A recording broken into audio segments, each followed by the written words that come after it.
San Francisco, 1851, a frontier city of crime and corruption. The Vigilantes, formed to maintain law and order, hanged one man who was guilty beyond any reasonable doubt, and they almost hanged many others. This case, on record, is the true story of how the Vigilantes struggled to keep their record clean. You've milked me dry, Humboldt. That scabby scandal sheet of yours. For the last time, I'm telling you to stop blackmailing me. Mr. Selwyn, you're in no position to tell me anything. I have no way of getting more money. You'll find a way. I want another $2,000. You have 24 hours. I'm going to report you to the police. See the chief himself. He's a good friend of mine. Someday, someone's going to kill you, Humboldt. It'll be a great day for all of us.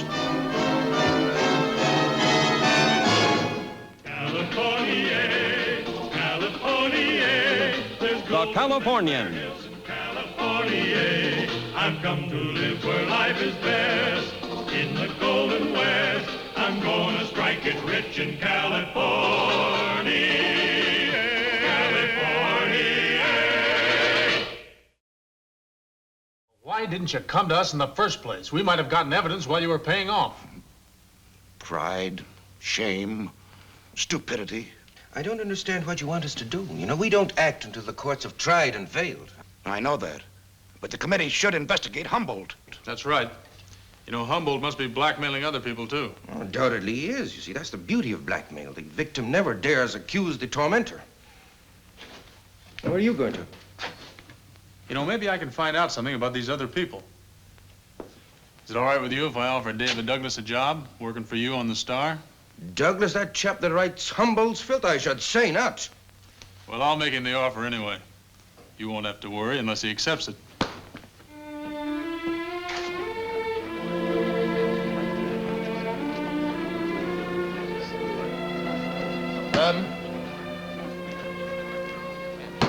Rum. Oh, hello, Patrick. How are you, Douglas? What's on your mind this beautiful evening? You know, I hate to see a good man like you working on a scandal sheet like the Ledger. It's a job. And Humboldt can't afford to fire me. He can't? Why? No decent newspaper man would work for him. How would you like to write a story about Humboldt for the California Star? I'd love to, but I won't. Why not?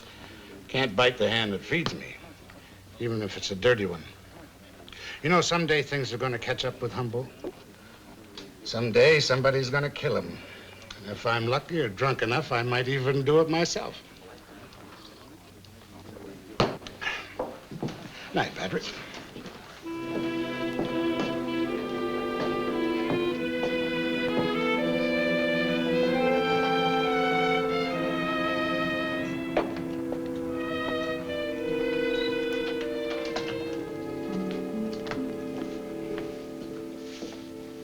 You're late. You're drunk as usual. How the devil do you manage to write in that condition? Have to be in this condition to write this filth. Don't turn up your nose at an honest job, Douglas. Dirty job. Why don't you get out of here and let me get to work? Oh, and by the way, I want some money. You were paid for the week. I said I wanted some money. In 10 seconds, I'll walk out of this office. And where are you going to find a replacement for me? No decent newspaper man would work for you, and you know it. Dominic, a pint of the best Barbados. And hurry. Dominic, you go back to your work. You're not sending office help on your personal errands, Douglas. Try to remember one thing, Humboldt. Without me, this dirty scandal sheet you call a newspaper couldn't exist. Now, go on, dummy, come on. All right, don't get huffy. Do that story on John Selwyn. Give it a good play, but be discreet. Destroy his good name without incurring action for libel, huh? Well, the man's a crook. He deserves exposure. You mean he stopped paying off? All right, he stopped paying off. Oh, by the way, I understand your darling's here in town. Who? Sweet Alice. She and her husband, the Honorable Alice Pritchard of the United States District Court. Might be something there, wouldn't you say, Douglas? Shut up, Humboldt. Struck a nerve, didn't I? You set your filthy tongue to her name again, I'll kill you. You? Kill me? You haven't enough guts. Why, you know you couldn't exist without me. We've been together a long, long time, Douglas. Suppose you forget about the Selwyn story and do one about Alice Pritchard. I'll do nothing of the sort. Yes, you will. And I want it sentimental, with the slop of a man in love. I'll kill you first, Humboldt. Have the copy on my desk by morning. If it isn't there when I come in, I'll write the story myself. But of course, without your warmth, your understanding, and your, oh yes, your compassion. Good night, Douglas.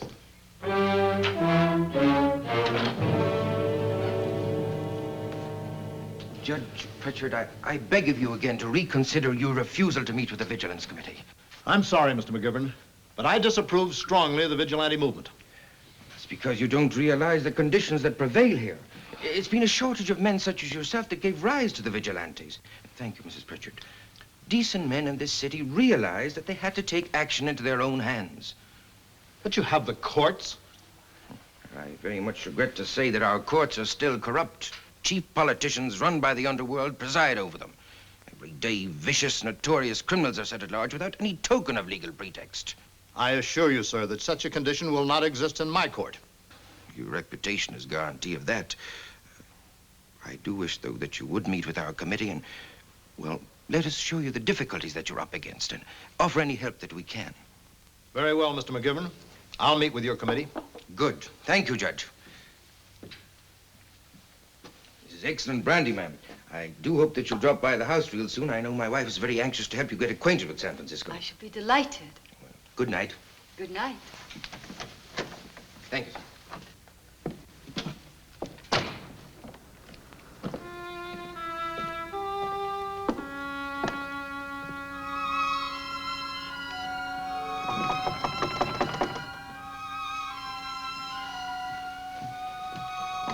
Who is it? An old friend, David Douglas. David Douglas. It is. Come in. How did you know I was in San Francisco? How did you happen to find me? I've never lost you. David, stay out of my life. I have what I want. Position, respectability, husband. Don't make me lose them. Women have short memories.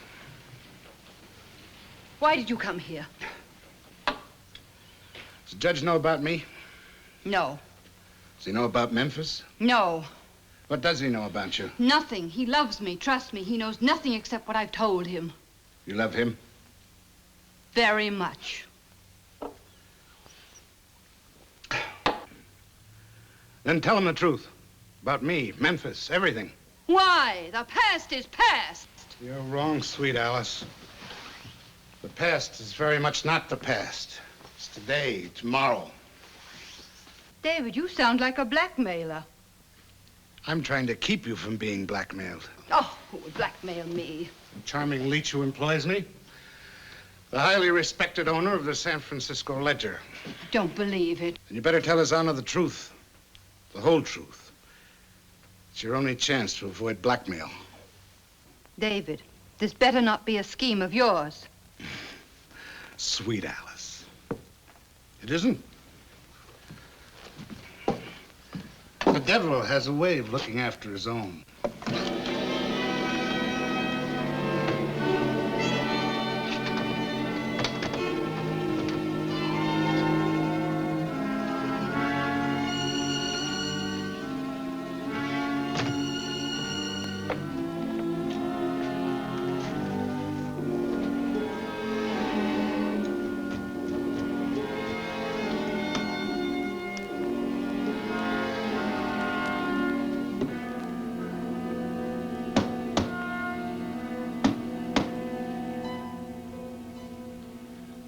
Why do you show me this, Mr. Humboldt? Oh, it is our policy to show such items to the affected persons, to permit them to correct any errors in fact. Are there any errors, Mrs. Pritchard? You know there aren't. Then I can assume that we're free to print this as it stands. Don't play with me, Humboldt. What's your price? $5,000 now. And then more later. And then more and more and more until you've bled me dry. I don't have that kind of money, Humboldt. Then I suggest that you get it. This won't be published for 2 days, Mrs. Pritchard. That should give you plenty of time. Just a moment. Where did you get this information? Oh, I have my sources. Good day, Mrs. Pritchard.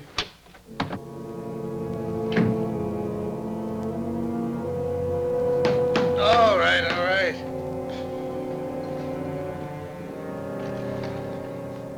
Alice. Humboldt came to my house. He showed me the story he's going to run in his paper. You wrote that story, David. That's right. I was right. This is a scheme of yours. If I hadn't done the story, he'd have written it himself. His version isn't nearly as pretty as mine. I don't believe it. This is your way of getting even with me. Did you tell the judge the truth? No. Why not? Because he is a judge, because he has respect for the law. His love for me couldn't stand the shock of finding out his wife was convicted of murder, sentenced to prison, and never served her sentence. I'll tell you again. Your only weapon against Humboldt is the truth. It would wreck my marriage, my life. Why did you come here? David, do you still love me? What difference does that make now? Because if you do, I need your help. Help? I have no money. I want you to kill Humboldt. What? Listen to me, David. Kill him and I'll get Louis to release you. Let you go free. That husband of yours with a great respect for the law? He'll be so grateful to you for protecting my reputation and his. He'll let you off. I know he will. You mean he'll let me off to keep my mouth shut? Suppose he doesn't. He loves me. He'd no more refuse to do what I ask than you would. Don't you understand? I'm sorry, Alice. The answer is no. David, if you don't kill Humboldt, I swear I will. Good. You can kill him quickly by telling your husband the truth, all of it. That would be killing myself. You don't want that, do you, David?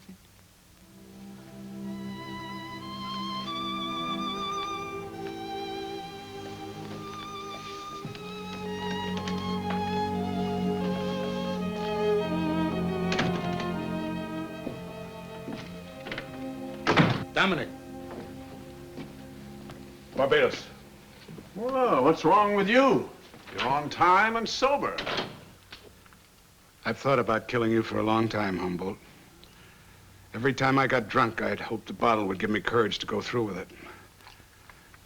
Now I don't need the bottle for courage. What are you talking about? Oh, put that thing down. I'm talking about Alice Pritchard. Oh, now look, let's talk this over. Oh, I was wrong. I didn't think you were still in love with the woman. Oh, put that thing down, Douglas. It might go off by mistake. You're sure of yourself, aren't you? No, I'm sure of you. It takes guts to shoot a man in cold blood, and all you've got's a belly full of stale rum. Here. Protect yourself.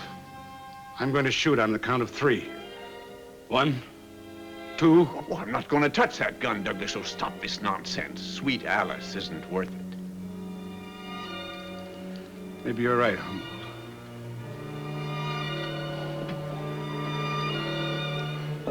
It is nonsense. I called your hand, didn't I?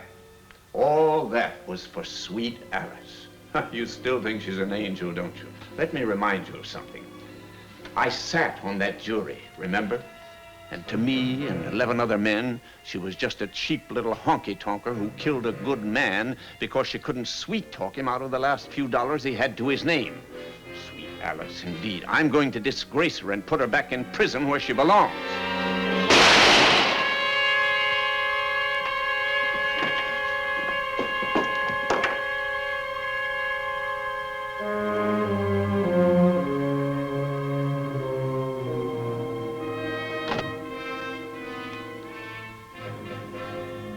Dummy.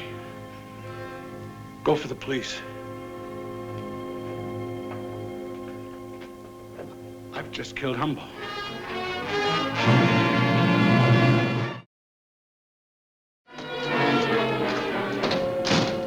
Sure you'll be happy to know that Pritchard turned Douglas loose. He what? Oh, yes. Dismissed the charge at a preliminary hearing. Didn't even go to a jury. On what grounds did he dismiss it? Oh, self-defense.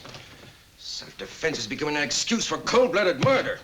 I thought we were finished with all that when we got Pritchard on the bench, but he's as bad as all the rest of that crooked bunch. You mean you think somebody got to Pritchard? Do I think? I'm sure of it. Look, how could any reasonable man, let alone a judge who was well-versed in the rules of evidence, dismiss that charge on the grounds of self-defense? If you ask me, Humboldt ain't no great loss. And the man that killed him is no better.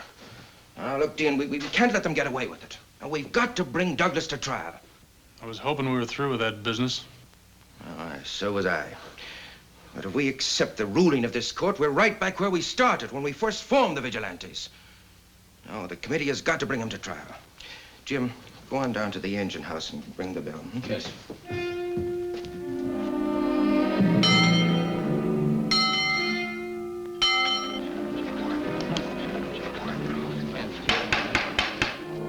The doctor who attended Humboldt testified that the shot had been fired from some distance. Other witnesses told of seeing Douglas standing over the dead man, gun in hand. Douglas himself had sent for the police and admitted the killing. I, myself, was called to establish previous intent. Did you at any time hear the defendant express a desire to commit murder? I did. Would you please tell the court what he said? He said that someday things would catch up with Humboldt. He drank to Humboldt's murder. Did the defendant ever express his own intention to commit murder? He said if he got lucky enough or drunk enough, he might do it himself. I see. Thank you very much. Mr. Douglas, you may cross-examine the witness. No questions. David Douglas, you have been tried before the Vigilance Committee of San Francisco and found guilty of the crime of murder. It is the sentence of this body that you be hanged by the neck until you are dead. A sentence to be carried out at dawn. And may God have mercy on your soul.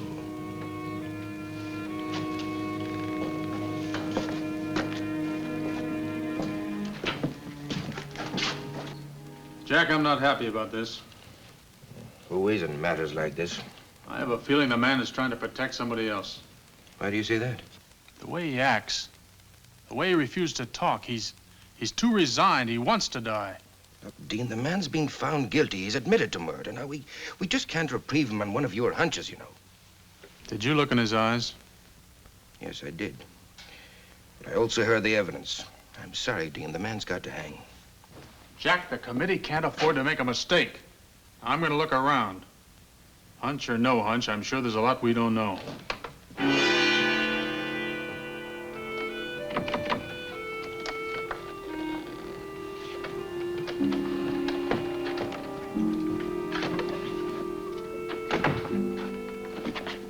What are you doing here?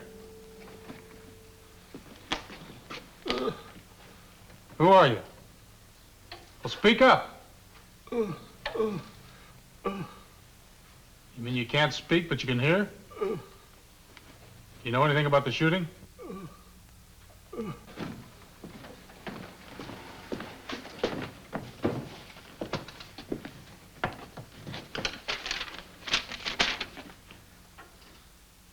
You want to know how Mr. Douglas is? Well, it looks like they're going to hang him tomorrow morning for Humboldt's murder.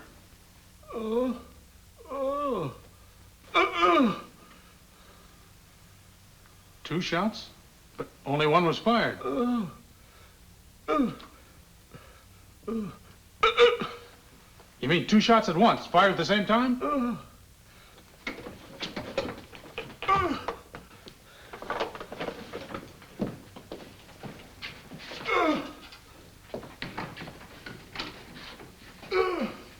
You mean somebody else was over there? Did you see him? Oh, why didn't you testify to this? Were you afraid? Why?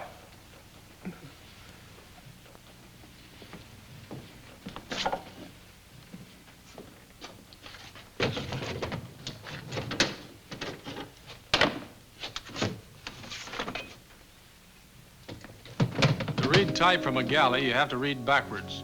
What I read in this rack of type was dynamite, ammunition for blackmail. Give me a proof of this, right away. 2 shots fired, 1 bullet in Humboldt. Where was the other?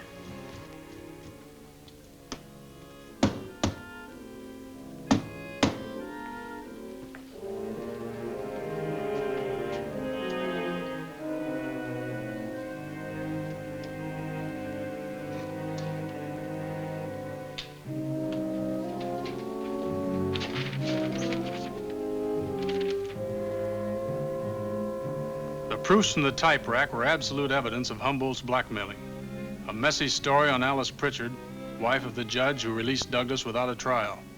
Judge Pritchard could be called upon to explain Douglas' admission of guilt and lack of self-defense.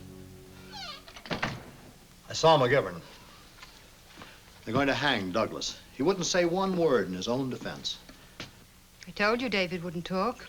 If the Vigilantes knew that he killed to prevent blackmail, I'm sure they wouldn't hang him. Then what would happen to my reputation? Yours? Do you think they'd still want you on the bench? No reputation is worth a man's life. Louis, I'm your wife. I love you. I'm not going to let you do it.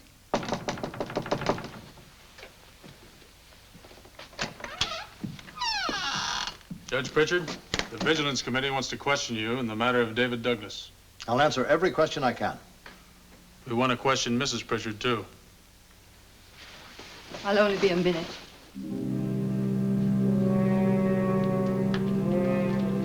Is it time? What are you doing here? Why is she here? There's just a few things we'd like to find out. How long have you known Mrs. Pritchard? None of your business. McGivern, if you're gonna hang me, get on with it, but stop these questions. What do you say, Mrs. Pritchard? Don't talk, Alice. Doesn't matter, David. They know. Thank you, David, for trying to protect me. But you shouldn't have killed Humboldt. It's better for you, isn't it? Yes. And I'll always be grateful.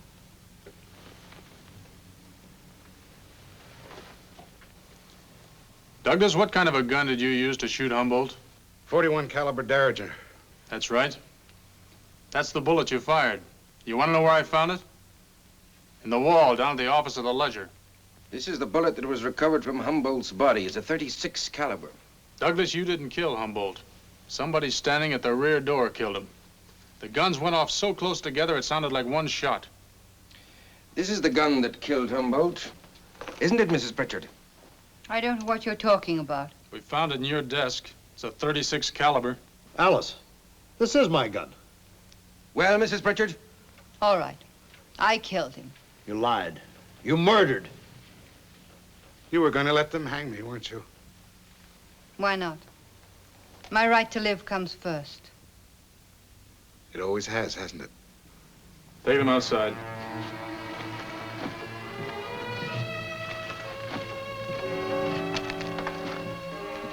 Sweet Alice. Real sweet. You're free now, David, you know. Yeah. Free of her, too. Dean, your strong sense of justice has kept us from making a terrible mistake. What might have been written into the records of San Francisco as the wrongful hanging of David Douglas will, thanks to you, go on record as the rightful conviction of Alice Pritchard. You not only saved a life, but you protected the good name of the Vigilance Committee. On behalf of all of us, our sincerest gratitude.